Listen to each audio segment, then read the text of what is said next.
So the plan today is build some shelving. So the struggle I'm having is got all this material. Trying to figure out the camera. All this material and all this space. So the goal is to use some of this, put them up there. Let's see how we do this. So the game plan is I'm going to cut 16-inch pieces and have them stick. So 16 inches off. I'm going to probably do 12 inches down.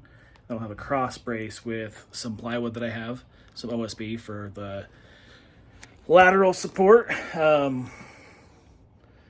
I'm learning the whole video thing now. We'll see how this ends up working out.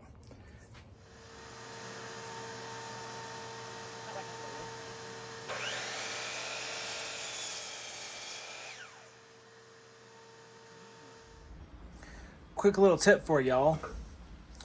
Simply taking an offcut, using a clamp to clamp it on the board, the wing that kicks out. By simply doing that, you can get it nice and close. Trying to get the camera positioned. You can get it nice and close to make it so your blade is kissing. It's not gonna touch going down. Tighten her up. Now have a nice repeatable cut. I'll hurry and make a couple. This is for 12-inch, so I'll hurry and make a couple and be right back. So now, simply setting that one block, they all stand nice and true, same size. I think that falls under the more you know, right? All right. So, like I mentioned before, I'm going to do the plywood, the OSB, for the cross brace. So let's get some of. I just got done cutting up a long strip of this. I'm going to cut it into 2 1/4-inch wide strips. I'm going to throw 45s on each side, and I'll get these all thrown together. Let's go.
So, like I said before, I'm going to be cutting 45-degree angle on these guys here. Have the miter saw all set up. Man, when you see on YouTube people talking about how hard it is to set up shots, you have no idea until you're actually doing it. So let's get this going.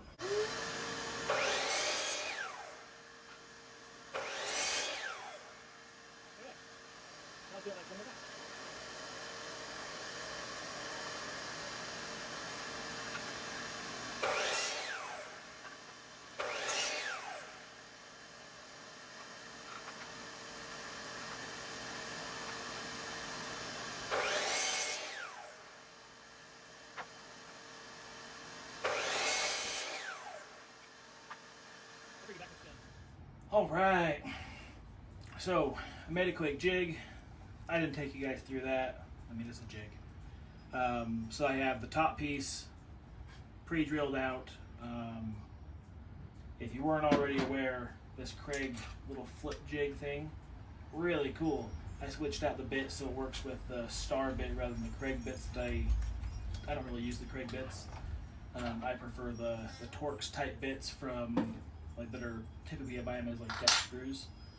But so the jig holds it in place. Throw in my 2 screws.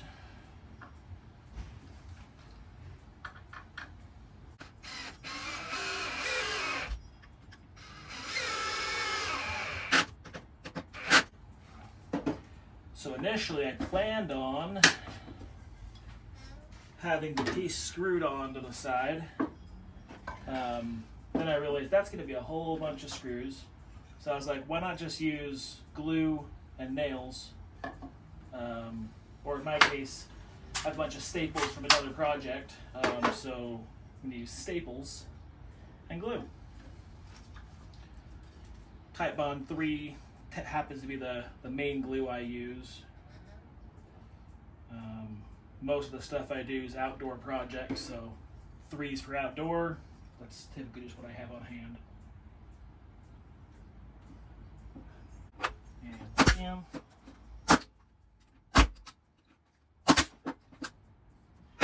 all right.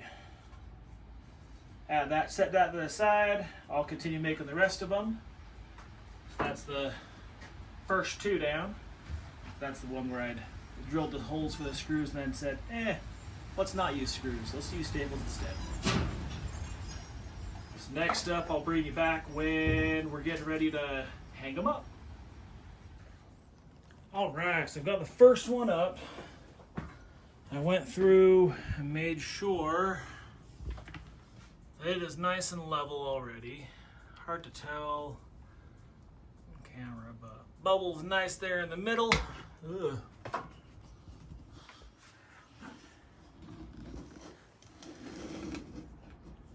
I'm learning with, obviously this is my first YouTube video. This is one of my first videos doing this. I've talked about doing it for a while. I'm kind of just decided to pull the trigger and go ahead and do it. If anybody watches, great. If anybody can be helped by it at all, then fantastic. If not, no harm, no foul. So,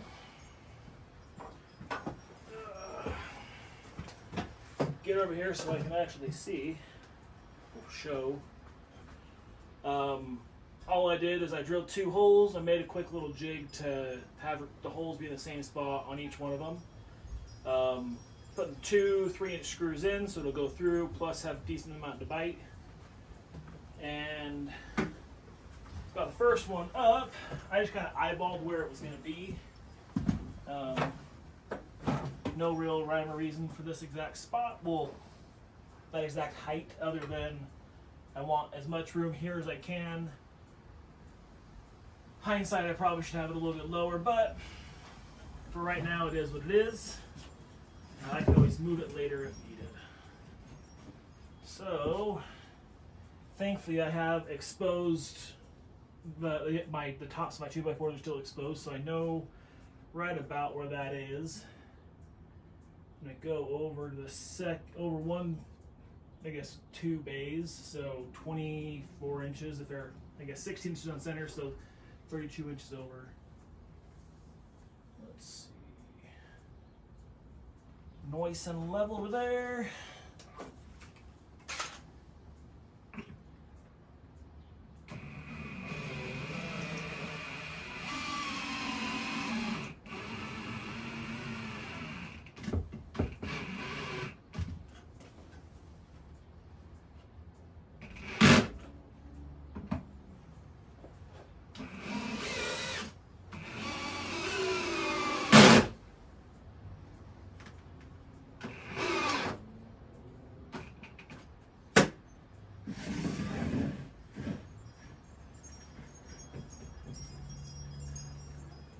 I like it, I like it.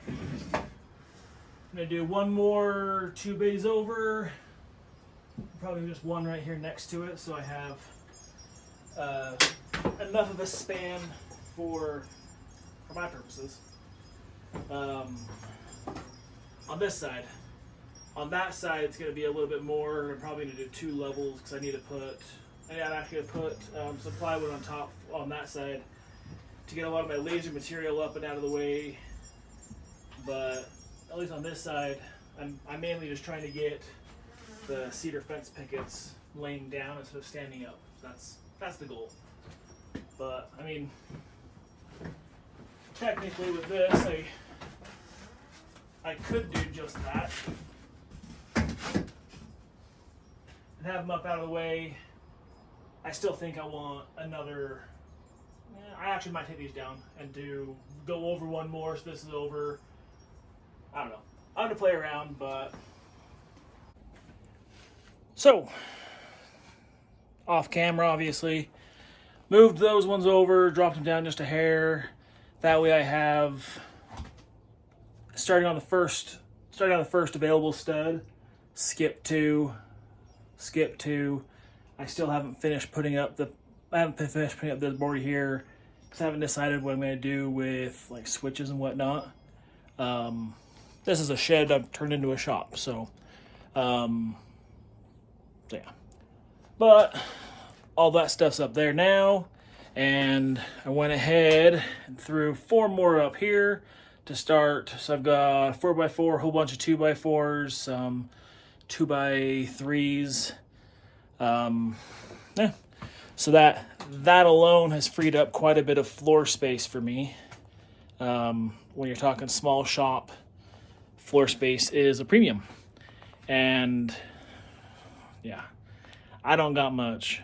I have to decide whether I want my table saw or my bench for me to have my router or planer up. I don't have the luxury of some people being able to have all my tools readily available, just kind of go from one to the next, to the next, to the next. I have to do most of my stuff in batches of complete this task, set it to the side, complete the next task, set it to the side. So, long story short, those are done. I do recognize this by no means is the best or the strongest or whatever way to do these. Had I not used plywood and used 2x4 or 2x material for the brace, significantly stronger. I get that. I'm not holding on and hanging from when the glue's all fully dry in a day or two. Maybe I'll give it a shot. I'll see if I can hang on to the very end and do pull-ups on a single one. Who knows? But for the meantime, that does this. That frees up, like I said, it frees up a whole bunch of floor space that is very much a luxury. When you have a 10-foot by 15-foot working area, I can't even have a 2x4 standing up straight. Dropping stuff. Drop it like it's hot. So 2x4, it wedges into the ceiling. I can't even have a 2x4 stand up all the way straight. So, like I said, space is a luxury. When you're working in a small shop, you do what you got to do to make do. The shop will continue to look better over time. That's just one of those where it is what it is. But again, by no means is this the end all be all best way ever. It's literally some 2x3s with a butt joint, a little bit of glue, and a couple screws, and a piece of OSB, a thin piece of OSB, as the brace at a 45. It does the job for now, but now I feel like I'm rambling. For anyone that happened to watch that, thanks for watching my project of building the shelves. Now's that time that people say like, share, subscribe, all that fun stuff. I'll throw some Amazon affiliate links for some of the stuff I used today. No sponsors or anything like that, but if this happened to have helped you, please throw a comment in, like, share, subscribe, all that fun stuff. I don't know. Yeah. Thank you so much. Have yourself a wonderful day.